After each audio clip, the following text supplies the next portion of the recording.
Boo! Trick or treat! Hey, hey, hey, everybody! It's Feeling Good Friday!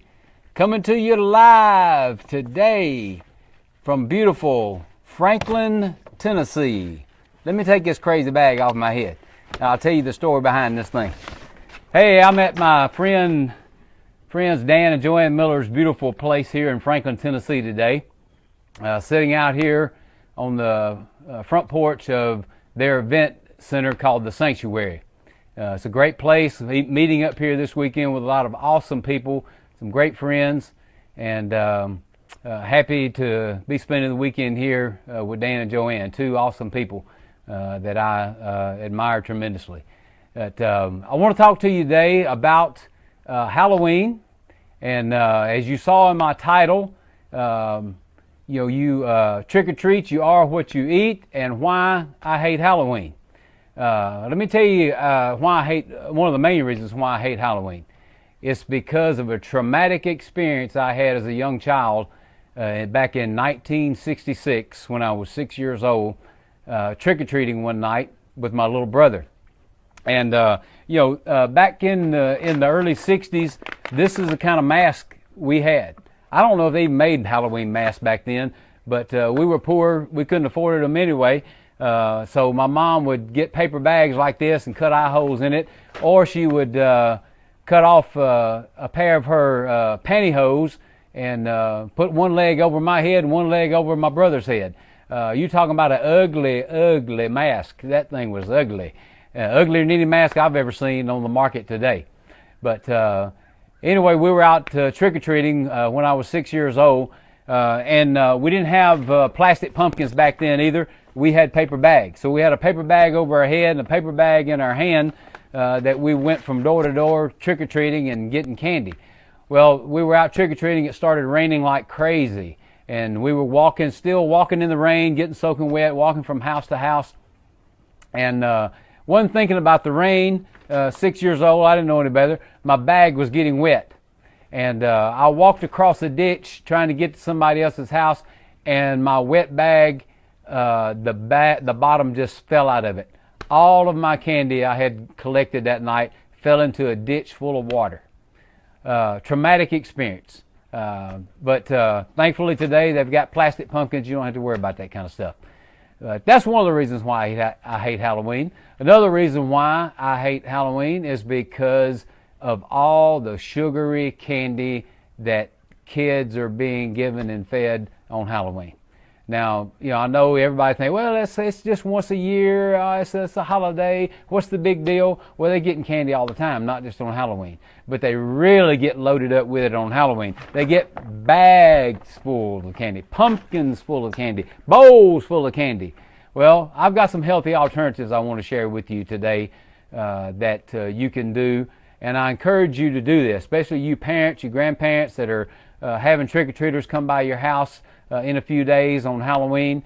I want you to think about some healthy alternatives you could hand out instead of those miniature candy bars or those bags of candy corn and some of those, I don't know what you call those things, wrapped up in brown paper that look like a used water chewing gum or something.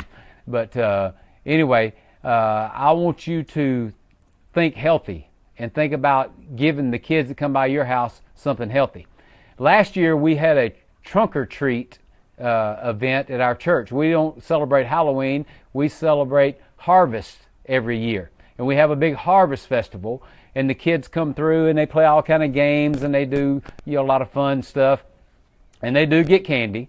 But last year we were asked to back our cars up, decorate our trunks up with some kind of theme or something for the kids, let them come by and get candy. Well, I said, well, I'm not going to do that. I'm not going to give them candy. I want to do something else. So we got kind of creative, my wife and I. We took a big piece of cardboard, we cut it and shaped it like a tree trunk. We cut branches off of our crepe myrtle tree and stuck them in this cardboard, made it look like a tree, and we cut a hole out in the trunk of the tree and we backed it up against the trunk of our car. And we called it the Tree of Life. And kids would come by and they'd reach into the hole in the trunk and pull something out as a treat. And so what I had in my trunk or treat was not candy, but I had little cuties. I had a basket full of cuties. I had a basket full of bags of nuts, little small bags of nuts, and little dark chocolate bars. And let me tell you, every kid kept coming by grabbing a cutie. They loved them. They grabbed the bags of nuts. And I had a couple of little kids that come by and they ended up with a piece of dark chocolate in their hands and they threw it back in. They didn't want it. Wasn't sweet enough for them.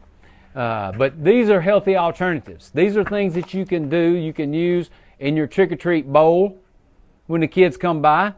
I guarantee you they will love getting a cutie. These things are awesome. These little mandarin oranges, they are delicious and they're healthy for you. A bag of nuts, healthy for you unless you got a nut allergy. But these are things that you can do as alternatives to the sugary, sweet candies that everybody uses every year. You will shock some people if you do this, but that's all right. It's trick or treat. Trick or treat. You know, they may think it's a trick, but it's not. It's a treat.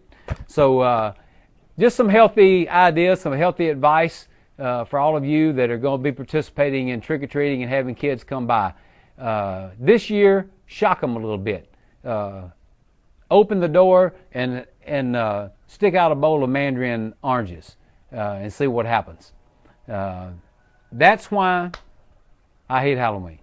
Traumatic experience, too much sugar. But it's not one of my favorite holidays anyway. But if you're going to celebrate it, participate in it, hey, do it the healthy way. I encourage you to do that. Guys, y'all are awesome. I want to thank you for joining me every Friday on Feeling Good Fridays. I love doing this. I love sharing healthy stuff with you and healthy information that can help you not only with your body, but your spirit, your soul. And as you've heard me mention, I've got a book coming out by the end of this year that will address those 3 areas of our life and help us keep our our body, our soul, and our spirit in a healthy balance. So be looking for that, and keep sharing our broadcast, keep spreading the word, and helping us spread the word of living a healthy, feeling good life every single day. I appreciate all of you. I got to grab some lunch here in Nashville and get back for our meetings this afternoon, or in Franklin rather, on the edge of Nashville. But it's been great being with you guys today. I hope you all have an awesome weekend and that you have a happy and safe Halloween on Monday. Be safe, be healthy, and spread the news of living a healthy life to everybody, every day of the year. All right, guys, y'all are awesome. Oh, yes, don't forget, if you're going to eat healthy, you've got to drink healthy. You may not be drinking enough water, but as I always say, stay hydrated, my friends. I appreciate you. God bless you. See you somewhere in the world again next Friday.